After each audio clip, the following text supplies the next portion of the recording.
Sir NDA government వచ్చి 100 రోజులు అవుతుంది. 100 రోజుల పరిపాలన ఎలా ఉందంటే ఏం చెప్తారు? 100 రోజుల్లో చేయటానికి ఏముంటుంది చెప్పుకోవటానికి?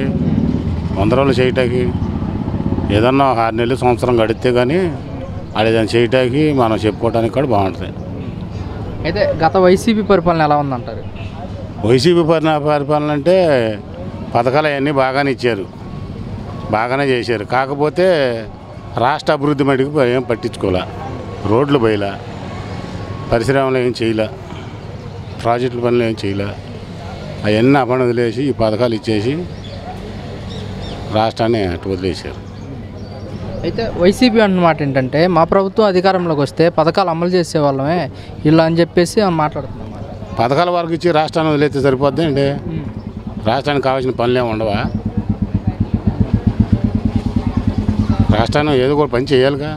రాజధాని అనో, పోలవరం అనో, ఇంకా పరిశ్రమలను ఏవి ఒకటి ఉండాలిగా. ఏమీ లేకుండా పథకాలు ఇచ్చుకుంటూ పోతే రాష్ట్రం అయిపోద్ది, ఏమీ లేకపోతే. అయితే చంద్రబాబు నాయుడు గారు కూడా పథకాలు చెప్పారు, ఇంతవరకు 3 నెలలు అవుతుంది వచ్చి ఏమీ నెరవేర్చలేదంటూ కూడా వైసీపీ అంటున్నారు. నెరవేర్చలే, వచ్చి 3 నెలలు అవుతుంది కదా.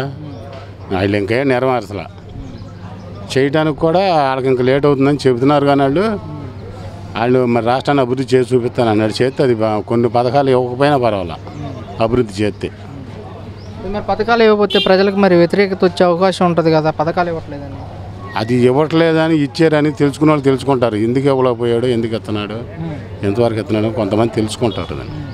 అయితే వైసీపీ ఏమంటుందంటే చెప్పలేని పథకాలు ఇచ్చేసి ఇప్పుడు తీరా వచ్చేసరికి పథకాలు ఇవ్వట్లేదని చెప్పేసి వైసీపీ విమర్శిస్తుంది.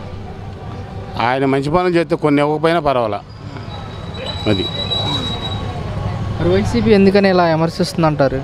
ఎవరికి అనుకూలంగా వాళ్ళు మాట్లాడుకుంటారు. ప్రతిపక్షం ఉన్నాక ఎవరికి అనుకూలంగా వాళ్ళు మాట్లాడుతూ ఉంటారు కదా.